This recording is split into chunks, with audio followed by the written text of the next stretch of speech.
오늘도 아버지 하나님 주의 말씀 앞에 섭니다. 주님, 겸손히 주의 말씀을 우리가 듣고 받게 하여 주시옵시고, 성령님이 깨닫게 하시는 그 은혜를 따라 우리의 심령과 마음속에 다시 한번 굳건히 부련히 하나님을 향한 그 열정이 살아나고 그 믿음이 회복되어지고 우리의 기도가 살아날 수 있도록 주님 은혜를 베풀어 주시옵소서. 주께 감사드리옵고 예수님의 이름으로 간절히 기도드립니다. 아멘. 아멘. 할렐루야. 아멘. 한번 따라해 보시죠. 말이 아닌 말씀을 붙들고 기도하라. 아멘. 아멘. 오늘 이 말씀을 좀 나누려고 그래요. 여러분 참 학교 다니시면서 시험 많이 치르셨죠? 정말 시험하면 참 여기 계신 분들 아마 못해도 100번 이상은 시험 봤을 거예요. 그렇죠? 네. 그러니까 저는 대학 졸업하면 시험 안 볼 줄 알았어요. 그때 웬걸요? 무슨 놈에 그렇게 시험이 많은지. 그래서 저는 끈이 짧을 줄 알았는데 대학원을 또 2번씩이나 나오고 한번 공부를 이렇게 하나님 시키시는지 참 시험이 힘들더라고요. 우리 딸이 요즘에 그 중간고사 기간이잖아요. 우리 막둥이가 그래 와서 중간고사 시험 보는데 좀 뭐라고 투달투달 그러고 다녀요. 그래서 왜 그래 도대체 너 시험 힘들어? 그랬더니 아니 선생님이 요번에 시험 문제를 이렇게 냈다고 얘기하시는데 그러면서 뒤에 땡땡땡 이렇게 얘기했어요. 네, 그 얘기는 제가 차마 얘기할 수가 없고 네. 네. 그래서 뭐라고 하냐면 선생님이 이번에 출제된 문제들은 너희들 공부 하나도 하지 않고 시험 보면 아무것도 못 푼다. 그러니까 너희들 공부 조금이라도 하고 와서 시험을 봐야 돼. 조금이라도 한 학생은 그래도 조금 문제에 손을 댈 수 있으니까 희망을 가져도 돼. 그런데 공부 안 하고 온 학생들은 절대 시험 문제 못 푼다. 알았지? 너희들 꼭 공부하고 와야 돼. 이렇게 선생님이 얘기했대요. 근데 어쩌면 그 선생님 말이 과거나 지금이나 하나같이 똑같은지, 저 학교 다닐 때도 똑같이 선생님들이 말 했거든요. 근데 여전히 선생님들이 토시 하나 안 틀리고 똑같이 얘기하더라고요. 저는 우리 막내가 공부를 열심히 하고 시험을 치른 줄 믿습니다. 네. 정말 하여튼 믿어야죠. 어떻게 하겠어요. 나이가 한 50대 40대 되면요, 학교 다닐 때만 시험 치는 게 아니라 직장 다닐 때만 시험 치는 게 아니라 인생을 살아가면서도 수많은 시험들이 있고 수많은 문제들을 해결될 대한 삶의 산적한 어려움들을 만나게 된다는 것을 알게 돼요. 여러분 그 문제를 문제 앞에 직면했을 때 그걸 내 스스로 해결할 수 있는 능력이 있으면 그게 무슨 문제겠어요. 그렇죠? 또 나 혼자 그 해결할 능력이 없더라도 주변 사람의 도움을 얻거나 가족의 힘을 얻어서 그 문제를 해결할 수 있다면 그게 문제될 게 뭐가 있겠어요. 그런데 이것도 안 되고 저것도 안 되고 밤새도록 그 문제를 씨름하고 몸부림쳐도 도저히 그 해답을 모를 때, 어떻게 해야 될지 모를 때, 그때는 어떻게 해야 될까요? 오늘 성경이 저와 여러분들에게 답을 주셔요. 이사야 55장 6절 말씀에 이렇게 말씀하셔요. 한번 읽어볼까요? 시작. 너희는 여호와를 만날 만한 때 찾으라. 가까이 계실 때 그를 부르라. 아멘. 너희는 여호와를 만날 만할 때 뭐라고요? 찾으라. 그리고 가까이 계실 때 그를 부르라. 예레미야 33장 3절에 너는 내게 부르짖으라. 내게 응답하겠고 내가 알지 못하는 크고 비밀한 일을 의미란 일을 내게 보이리라. 하나님을 부르짖으래. 무슨 얘기예요? 하나님 찾으란 말씀 아니에요. 여러분 목회자 중에 그 작가 맥스 루케이도라고 하는 목사님이 계셔요. 많은 유명한 책들을 많이 쓰셨는데 이 맥스 루케이도라는 목사님이 그런 말을 하셔요. 당신의 인생이 참 헤어진 그물 같다고 느껴지십니까? 당신의 인생이 젖은 그물 같다고 여러분 생각하십니까? 아니 내 인생은 늦었어 라고 하는 생각이 드십니까? 그런 생각이 들기 전에 여러분들 그 그물을 젓고 집으로 향하기 전에 한 가지만 당신에게 묻고 싶습니다. 당신의 배를 예수님께 드린 적이 있습니까? 맥스 루케이드 목사님이 이 질문을 우리에게 던져요. 당신의 배를 예수님께 드려본 적이 있습니까? 상한 마음과 사명 초과할 상황을 예수님께 정말 진심으로 예수님이 내 배의 선장이 되어드리러 맡겨드린 적이 있느냐라고 우리에게 물어요. 예수님은 지금도 상하고 지친 어부들을 알아보십니다. 그리고 그 배에 오르셔서 주님은 우리에게 여러분들에게 이렇게 말씀하셔요. 다시 한번 해보자. 내가 너와 함께 할게. 오늘도 그 주님의 음성을 듣는 이 밤이 될 수 있기를 주의 이름으로 간절히 축복합니다. 아멘. 오늘 북이스라엘의 이야기고 이어서 이제 남유다의 히스기야 왕의 이야기예요. 여러분 북이스라엘은 주전 722년에 아수르 왕 사네립에 의해서 멸망을 당합니다. 북이스라엘의 마지막 왕이 호세야라고 하는 왕인데 이 호세 왕 9년에 북이스라엘이 완전히 멸망을 하게 돼요. 그리고 그 나라가 이제 사라지게 되는 거죠. 그런 가운데 그 북이스라엘을 멸망시킨 아수르가 그 기세를 몰아서 어디로 내려오느냐? 남유다까지 침공해 옵니다. 남유다도 집어삼키겠다는 거죠. 그 당시에 신흥 국가인 아수르를 대적할 만한 국가가 하나도 없었어요. 하나 있었다면 애굽 정도 있었을까? 그 어느 나라도 아수르를 대적할 수가 없었어요. 모든 나라들이 그 아수르의 발 앞에 다 무릎을 꿇게 됩니다. 북이스라엘이 멸망했어요. 이제 남유다가 풍정등화 같은 그런 상황에 놓입니다. 아수르가 쳐들어와서 처음에는 저렇게 화유 정책을 핍니다. 야, 너희들 우리한테 항복하면 너희들 그렇게 초토화시키고 너희들 완전히 멸망시키지 않을게. 그러면서 처음에 이 사네립이 그들에게 뭘 요구하냐면 돈을 요구해요. 그래서 은 300달란트, 금 맞죠? 은 300달란트, 금 30달란트를 요구해요. 너희들 우리한테 주면 우리가 너희들 그냥 거치지 않고 그냥 갈게. 그렇게 회유책을 쓰죠. 그래서 히스기야 왕이 고민하다가 어떻게 해요? 도저히 그만한 재물이 없으니까 성전에 가가지고 성전에 있는 금을 다 벗겨가지고 어떻게 해가지고 그 돈을 마련해서 상납을 합니다. 그러면 갈 줄 알았어요, 아수르가. 그런데 안 가고 있는 거예요, 아수르가. 안 가고 계속해서 이 남유다를 괴롭힙니다. 그의 부하 중에 한 사람이 사네립이라고 하는 사람을 보내가지고 남유다를 계속 말로 피곤하게 해요. 그런 상황이 계속되는 상황 가운데 오늘 저와 여러분이 읽은 열왕기하 19장의 말씀이 시작이 되는 거예요. 같이 한번 1절 한번 읽어볼까요? 시작. 히스기야 왕이 듣고 이 옷을 찢고 굵은 배를 두르고 여호와의 전에 들어가서 2절일까요? 왕궁의 책임자인 엘리야김과 서기관 셈나와 제사장 중 장로들에게 굵은 배를 둘러서 아모스의 아들 선지자 이사야에게로 보내매. 여러분 이 아수르 이 사네립의 이 말을 듣고는 너무 기가 막힌 거예요. 너희 하나님은 무슨 하나님 막 모욕을 하고 그런 가운데 이 히스기야 왕이 이스라엘 백성들에게 아무도 대꾸하지 말고 그냥 있어라, 가만히 있어라 라고 얘기하는데 도저히 참을 수가 없는 거예요. 그 사네립의 그 모욕적인 말을 이 히스기야 왕이 도저히 참을 수 없어서 어떻게 하느냐? 오늘 1절 말씀에 히스기야 왕이 듣고 그 옷을 찢고 굵은 배를 두르고 여호와의 전에 들어가서 뭐 한 거예요? 하나님께 엎드렸겠죠. 하나님께 뜻을 구했겠죠. 그러면서 왕궁의 책임자인 엘리야김과 서기관과 셈나와 제사장 중 장로들에게 굵은 배를 둘러서 아모스의 아들 선지자 이사야에게로 보내매. 여러분 그래서 어떤 일을 하느냐? 이 신하들을 보내가지고 모아서 너희들 이사야 선지자를 가서 좀 불러와라. 이사야 선지자가 뭐라고 얘기하는지 좀 듣고 와라 라고 히스기야 왕이 이사야 선지자에게 보냅니다. 여러분 그런 가운데 오늘 히스기야 왕이 우리 3절 말씀 한번 읽어볼까요? 시작.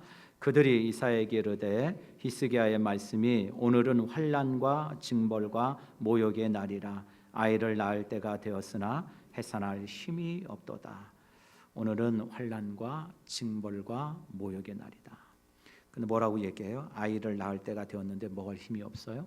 해산할 힘이 없도다. 저는 이 말씀은 두 가지 의미를 우리에게 던집니다. 하나는 무슨 얘기냐? 우리가 놓인 처한 환경이 너무 위중하다는 거예요. 여러분 지금 아기가 나와야 되는 아주 급박한 상황이에요.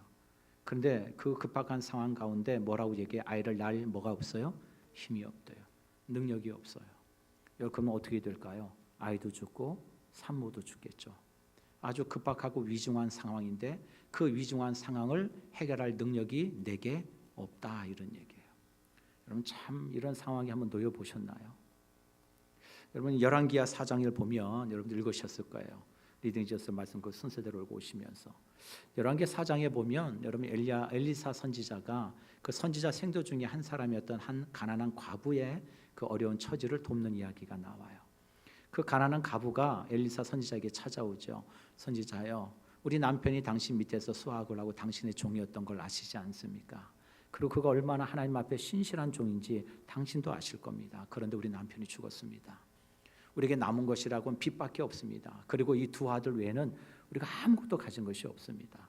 그런데 빚쟁이들이 와서 그 빚을 갚지 못하니까 우리 아들을 내놓으라고 그럽니다. 선지자요, 어떻게 해야 됩니까? 좀 도와주십시오. 여러분, 절박한 상황 아니에요? 위기죠, 위기죠. 그 위기를 해결할 능력이 나한테 전혀 없어요. 그때 이 과부가, 선지자 이 과부가 엘리사 선지자를 찾아가서 엘리사 선지자에게 도움을 요청합니다. 그때 여러분, 엘리사 선지자가 뭘 얘기해요? 당신의 집에 있는 게 뭡니까? 라고 묻죠. 그럴 때 이 과부가 뭐라고 그래요? 저희 집에는 그런 기름 한 그릇 외에는 아무것도 없습니다. 이 기름 한 그릇 외에는 nothing, 뭐 있는 것이라고는 하나도 없습니다. 그래, 그러면 너는 네 두 아들과 함께 가서 마을에 가서 그릇을 많이 빌려오거라. 할 수 있는 대로 많이 빌려오거라. 그리고 빌려온 그릇을 가져다가 문을 닫고 어떻게 하라고요? 두 아들과 함께 그 기름을 어떻게 해요? 빌려온 그릇에게 부어서 담아라. 여러분, 이 말만 들으면 여러분 좀 이해가 되세요? 참 저는 하나님의 놀라운 기적과 역사는 어떤 인생에게 임하는가가 오늘 이 예화를 통해서 우리에게 분명한 메시지를 준다고 믿어요. 뭐냐? 한번 따라해 보시죠. 문제 앞에 서지 말고 하나님의 말씀 앞에 서라. 네, 이거예요. 문제 앞에 서지 말고 누구요? 하나님의 말씀 앞에 서라는 거예요. 여러분, 이 선지자의 생도 아내인 과부가요, 엘리사 선지자가 가서 뭐라 그래요? 너는 가서 할 수 있는 대로 마을에 가서 뭐 하라고요? 그릇을 많이 빌려오래요. 그게 뭐예요? 곧 하나님의 말씀 아니에요? 하나님이 이 인생을 구원하시고자, 그 인생을 도우시고자 하나님이 허락하시는 그 삶의 문제를 해결할 수 있는 뭐예요? 키죠, 방법이에요. 가서 많이 빌려오라는 거예요. 근데 아유, 선지자님, 지금 그릇이 필요한 게 아니고요. 그릇이 필요한 게 아니라고요. 지금 필요한 건 뭐예요? 돈, 내가 살아갈 수 있는 경제적 능력, 먹고 살 수 있는 식량, 그거 필요하다고요. 그거. 여러분, 우린 얼마든지 그렇게 생각할 수 있잖아요. 근데 여러분, 하나님의 능력을 경험하는 인생은 말씀 앞에 서는 인생일 뿐만 아니라 그 말씀을 대하는 우리의 태도에 달려 있는 거예요. 이 선지자 이 과부는요, 네 하고 두 아들과 가서 어떻게 해요? 그릇을 빌려와요.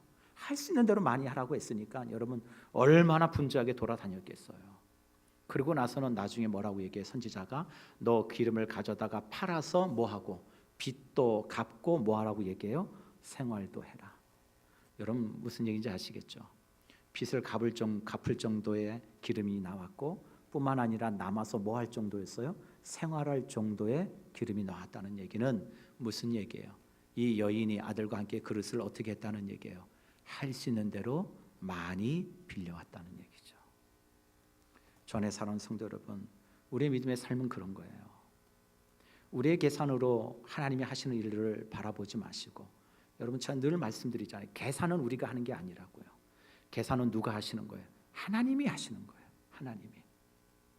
그 모든 것에 우리는 그 말씀 앞에 그냥 순종하고 나가는 거예요. 예, 하나님 책임져 주실 거라 믿습니다. 오늘 그 과부의 이야기처럼 오늘 히스기야 왕도요, 그의 앞에 이 난관 앞에서 선택지는 딱 두 가지밖에 없어요. 어떤 선택지냐? 하나는 애굽에 가서 도움을 요청할 것이냐, 하나는 하나님께 엎드릴 것이냐. 선택지는 딱 두 가지예요. 여러분, 그런데 히스기야 왕은 뭘 선택해요? 하나님께 엎드리기로 선택해요. 아주 잘한 선택이죠.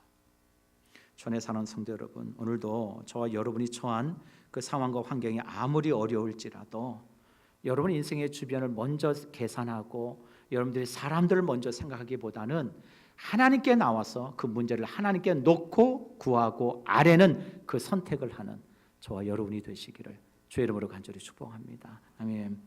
여러분, 그런 가운데 엎드리니까 오늘 두 번째 얘기하죠. 오늘 히스기야가 이사야 선지자를 왜 불렀어요? 오늘 3절 5절 한번 봅시다. 왜 이사야 선지자를 불렀을까요? 오늘 3절 5절 보면 이렇게 나옵니다. 그들이 이사야에게 이르되 히스기야의 말씀이 오늘은 환난과 징벌과 모욕의 날이라. 아이를 낳을 때가 되었으나 해산할 힘이 없도다. 랍사게가 그의 주 아스루 왕을 보냄을 받고 와서 살아계신 하나님을 비방하였으니 당신의 하나님 여호와께서 혹시 그의 말을 들으실지라도 당신의 하나님 여호와께서 그 들으신 말 때문에 꾸짖으실 듯하니 당신은 이 남아 있는 자들을 위하여 기도하소서 하더이다 하니라. 이와 같이 히스기야 왕이 신복이 이사야에게 나아가니. 두 가지예요. 히스기야 선지자가 자신의 신복들을 이 이사야 선지자에게 보낸 이유는 딱 두 가지입니다. 하나는 하나님의 말씀을 듣고 싶어서, 하나님의 뜻이 어딘지를 듣고 싶어서. 두 번째는 뭐죠? 중보기도를 요청하기 위해서요. 그러니까 우리가 정말 어떤 이런 문제 앞에서 우리가 정말 우리의 삶의 중요한 결정과 선택은 딱 두 가지예요. 먼저 뭐를 들어야 돼요? 하나님의 말씀을 듣는 자리에 나가야 돼요. 그리고 또 하나는 뭐예요? 하나님께 구하고 요청하는 거예요. 여러분, 그래서요, 하나님이 이사야에게 먼저 주신 응답이 뭐냐면, 오늘 6절 한번 보실까요? 6절 한번 읽겠습니다. 6절 시작. 이사야가 그들에게 이르되 너희는 너희 주에게 이렇게 말하라. 여호와의 말씀은 너는 아스로 왕의 신복에게 들은 바 나를 모욕하는 말 때문에 두려워하지 마라. 뭐라고 얘기해요? 이사야 선지자가 그 신복들에게 얘기해요. 저희 주가 누구예요? 히스기야죠. 히스기야 왕에게 가서 전하거라. 뭐라고 얘기해요? 뭐라고요? 그들의 나를 모욕하는 바 아스루 왕의 신복에게 들은 바 나를 모욕하는 뭐 때문에? 말 때문에 뭐 하지 마라? 두려워하지 마라. 오늘 여러분들 제게 말씀을 드리고자 하는 요지는 여기 있어요. 말 때문에 두려워하지 말라는 거예요. 누구의 말인데요? 사람의 말이죠. 세상에 권위 있고 힘 있는 사람의 말이에요. 나름대로 능력이 있다고 하는 사람의 말이에요. 그런 사람들의 말에 내 인생을 휘둘리지 말라는 거예요. 저와 여러분이 가져야 될 삶의 중요한 태도가 여기 있어요. 우리의 모든 문제의 해답이 하나님께 있다라고 믿는 사람들이 가져야 될 중요한 삶의 태도는 사람의 말에 휘둘리지 않는 거예요. 오늘 여러분 민수기 14장에 보면 12정탐꾼의 이야기가 나오죠. 12정탐꾼이 돌아가서 그 보고를 합니다. 근데 온 회중들이요 밤새도록 원망하고 원통하고 막 울어요. 왜 울죠? 왜 울어요? 이유가 뭐죠? 말 때문에. 이유는 말 때문에 밤새도록 애통해요. 누구의 말 때문에요? 10명의 점탐꾼의 말 때문에. 여러분, 그 말이 하나님의 말입니까? 정탐꾼의 말입니까? 정탐꾼의 말이죠. 하나님의 말이 아니에요. 여러분, 우리 민수기 14장 23절 24절 한번 보실까요? 민수기 14장 23절 24절 한번 읽겠습니다. 시작. 내가 그들의 조상들에게 맹세한 땅을 결단코 보지 못할 것이요 또 나를 멸시하는 사람은 한 사람도 그것을 보지 못하리라. 그러나 내 종 갈렙은 그 마음이 그들과 달라서 나를 온전히 따랐은즉 그가 갔던 땅으로 내가 그를 인도하여 드리리니 그의 자손이 그 땅을 차지하리라. 아멘. 여러분이 하나님의 말씀을 들을 수 있기를 축복합니다. 그게 사는 길이에요. 여러분, 우리가 왜 자꾸 낙담이 되고 실망이 되고 흔들리죠? 사람의 말에 자꾸 휘둘리니까 그래요. 세상에도 보면요, 흔히 전문가라고 하시는 사람들, 또 학식이 있다는 사람들 말에 휘둘려서요, 그 끝이 참 좋지 않은 사람들이 너무 많아요. 근데 그 말들을 가만히 그 속을 들여다보면 하나같이 어떤 말이냐, 내가 듣고 싶은 말에 귀를 기울이고 있어요. 대부분이 그래요. 내가 듣고 싶은 말. 그리고 또 하나 긍정적인 말. 할 수 있대. 하면 된대. 아유, 하면 된대. 여러분, 세상이 그런 말 많이 하죠. 이거 하면 돈 많이 벌 수 있대. 이거 하면 건강해진대. 이거 하면 출세할 수 있대. 그런 말을 세상에 좀 권위가 있는 사람들, 말에 영향력이 있는 사람들이 말을 하면 사람들은 어떻게 하죠? 귀를 쫑긋 세워요. 정말 그런가? 여러분, 한때 긍정의 힘이라고 유행했던 조엘 오스틴 목사님 아시죠? 그래서 긍정의 힘이라고 책도 여러분도 아마 집에 한두 권씩 다 가지고 계실 거예요. 저도 그 책을 사서 읽었으니까. 여러분, 그 조엘 오스틴 목사님이 한때 정말 아주 획기적인 선포를 가져다 줬죠. 긍정의 힘. 모든 일에 부정적인 마음을 갖지 말고 긍정적인 마음을 가져라. 예수님이 함께 하시면 모든 걸 할 수 있다. 성공할 수 있다. 부유할 수 있다. 번영할 수 있다. 조엘 오스틴 목사님이 강조하는 게 그거거든요. 예수님이 함께 하시면 뭐요? 불가능한 것은 없다. 그러하게 예수님이 나와 함께 하신다는 것을 믿고 뭐요? 늘 항상 무슨 마음을 가져라? 긍정적인 마음을 가져라. 참 들어보면 그럴듯해요. 그렇죠? 정말 그럴듯해요. 그런데 많은 복음주의 신학자들은 하나같이 조엘 오스틴 목사님을 뭐예요? 비판해요. 왜요? 우리가 알고 있는 성경, 우리가 말씀하고 있는 예수님은 그런 예수님은 아니라는 거죠. 여러분, 진짜 복음은 뭐죠? 예수님 만나면 무조건 다 성공하고 예수님만 붙들고 있으면 출세하고 예수님만 붙들고 있으면 번영하고 그런가요? 여러분 한번 묻겠습니다. 만약에 그 말들이 그게 성경의 진리라고 한다면 우리 한국에 미자리 교회가 있으면 돼요, 안 돼요? 안 되죠. 안 되는 거예요. 그리고 가난하게 사는 성도들이 있으면 돼요, 안 돼요? 안 되는 거죠. 그렇다면 그 이유는 뭐예요? 예수님 잘못 믿으니까 이런 결론밖에 되지 않는 거죠. 예수님 잘못 믿으니까 가난하게 사는 거고 교회가 뭐예요? 부흥하지 못하는 거고 여러분 그런 길로밖에 갈 수밖에 없는 거예요. 그러나 그렇지 않습니다. 정말로 복음은 어디서부터 시작되느냐? 내가 죄인이라는 것을 인정하고 고백하는 것부터 시작하는 거예요. 그게 진짜 복음인 거예요. 그래서 우리는 누구 없이는 안 되는 거예요. 예수님의 보혈의 힘 없이는 안 되는 존재예요. 그래서 예수님과 함께 어디든지 가겠습니다. 그게 사망의 음침한 골짜기지라도 어디로 가든지 주님이 함께 하시면 하박국의 고백처럼 비록 무화과 나무가 무성하지 못하며 포도나무가 열매가 없으며 감람나무에 소출이 없으며 밭에 먹을 것이 없으며 우리의 양이 없으며 요양간에 소가 없을지라도 나는 여호와로 말미암아 즐거워하며 나의 구원의 하나님으로 말미암아 기뻐하리로다. 여러분 이게 진짜 믿음 아니에요? 진짜 믿음 아닙니까? 근데 무조건 예수 믿으면 다 성공한다고요? 주님 우리에게 그걸 말씀하고 계시는 게 아니에요. 오늘 말씀을 맺을게요. 오늘 새벽에도 제가 잠깐 말씀드렸지만 저에게 우리 김진희 지사님이 계셔요. 아마 아실 거예요. 참 2주 전에 그 남편이 뇌출혈로 병원에 쓰려져 가지고 긴급하게 입원했습니다. 긴급하게 기도 요청이 왔어요. 그래서 저희 중보기도 우리 이번에 일기 팀에게 중보기도 요청이 와가지고 저희 카톡방에 난리가 났어요. 긴급 기도해달라고. 내용을 들어보니까 참 심히 걱정이 됐어요.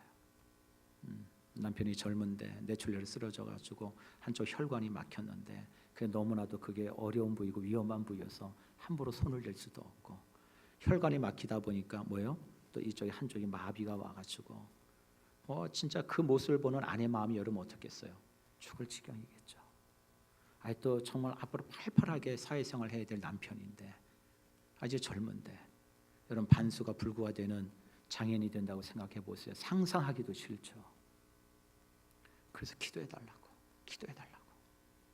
그래서 저도 새벽에도 기도했고 우리 중보기도 분들도 아마 주변에 아신 분들도 기도하셨을 거예요. 얼마나 기도하는지 몰라요. 하나님 좀 불쌍히 여겨달라고. 그런데 좀 그 다음 날 연락이 왔죠. 다행히도 한쪽이 조금 마비되는 것이 좀 풀어져서 다행히도 큰 그 고비는 좀 넘긴 것 같은데 아직도 안심할 수는 없다고. 의사 선생님이 좀 더 지켜봐야 된다고. 그래도 계속 기도했죠. 그러다가 여러분 하나님의 은혜 가운데 참 하나님이 역사하셨다고 믿어요. 어저께 퇴원했잖아요. 참. 그런데 제가 이 말씀을 드리려고 그러는 거예요. 김진희 지사님이 저한테 문자가 왔어요. 목사님, 이번 일을 겪으면서 정말 위급하고 힘들 때 제게 의지되고 힘이 되는 건 하나님밖에 없다는 걸 알았습니다. 물론 교회 성도님들의 기도와 위로와 저희 가정을 향한 그 위로와 그 도움이 그 기도가 큰 힘이 되었습니다. 정말 감사드립니다. 전에 사는 성도 여러분, 하나님은 살아계셔요. 그 하나님의 놀라운 역사는 그 하나님의 말씀 앞에 우리의 삶이 어떤 모습으로 대하느냐가 참 중요해요. 여러분 마지막으로 시 한 편 같이 한번 읽고 좀 마칠까요? 우리 도정환 시인의 뒷자리라는 시가 있어요. 같이 한번 보시죠. 도정환 시인의 뒷자리인데 제가 설교를 준비하면서 이 시가 문득 들어왔어요. 근데 참 마음에 주는 감동이 있더라고요. 한번 읽어볼까요? 맨 앞에 서진 못하였지만 맨 나중까지 남을 수는 있어요. 남보다 뛰어난 논리를 갖추지도 못했고 몇 마디 말로 대중을 휘어잡는 능력 또한 없지만 한 번 먹은 마음만은 버리지 않아요. 함께 가는 길 뒷자리에 소리 없이 섞여 있지만 옳다고 선택한 길이면 끝까지 가려 해요. 여러분 이 시간 너무 멋있지 않아요? 저는 이 시가 제 마음에 딱 이렇게 한편에 딱 와닿더라고요. 여러분 맨 앞에 선다는 건 능력이 필요한 거예요. 그렇죠? 아무나 맨 앞에 서지 못해요. 능력이 있어야 되는 거예요. 여러분, 그런데 능력이 부족해서 맨 앞에 서지 못하더라도 맨 뒤에서 할 수 있는 게 있대요. 그게 뭐예요? 끝까지 버틸 수는 있대요. 저는 우리가 그랬으면 좋겠어요. 우리는 자꾸 누군가를 앞서가고 누군가보다 잘나야 되고 뛰어나야 되고 누구보다도 더 이런 마음이 강하지만 정작 하나님이 원하시는 건 뭘까요? 너 나 끝까지 신뢰하니? 너 끝까지 너 나만 바라볼 수 있겠니? 내가 어디로 가든지 너는 너의 하나님이 된다는 사실을 너 믿을 수 있겠니? 하나님이 원하시는 건 정말 그거 아닐까요? 하나님, 오늘 내가 잘 돼야 하나님이 더 좋으신 거예요, 이런 게 아니라 정말 뭘 하든지 하나님, 좀 끝까지 제가 있어야 될 자리를 지킬 수는 있어요. 끝까지 믿음 붙들고 주님이 말씀하시는 그 은혜 안에서 오늘도 하나님 우리의 삶 가운데 역사하신다는 걸 믿고 하나님, 제가 살아가겠습니다. 이런 고백이 저와 여러분들의 모두의 고백이 될 수 있기를 주의 이름으로 간절히 축복합니다. 아멘. 한번 기도하시죠. 사랑과 은혜가 충만하신 아버지 하나님, 감사합니다. 오늘 이 자리에 하나님 저희를 불러주셨습니다. 하나님, 기도하라고, 하나님 바라보라고, 우리의 모든 문제들 하나님께 다 내려놓고 하나님 말씀 붙들고 가라고, 하나님 저희를 이 복된 자리로 인도해 주신 줄 믿습니다. 하나님, 사람의 말에 휘둘리는 인생 되지 않게 해주세요. 하나님의 말씀, 영원하신 하나님의 말씀, 그 말씀이 말씀되어짐을 믿기에 오늘도 그 말씀 붙들고 하나님 바라보고 나아가는 우리 성산의 모든 심령들이 되게 하시고, 오늘도 이 저녁에 나와 하나님을 찾고 구하는 모든 권속들에게 하나님의 은혜가 마음껏 부어지고 하늘이 열리는 놀라운 은혜가 역사가 임하는 복된 이 시간이 될 수 있도록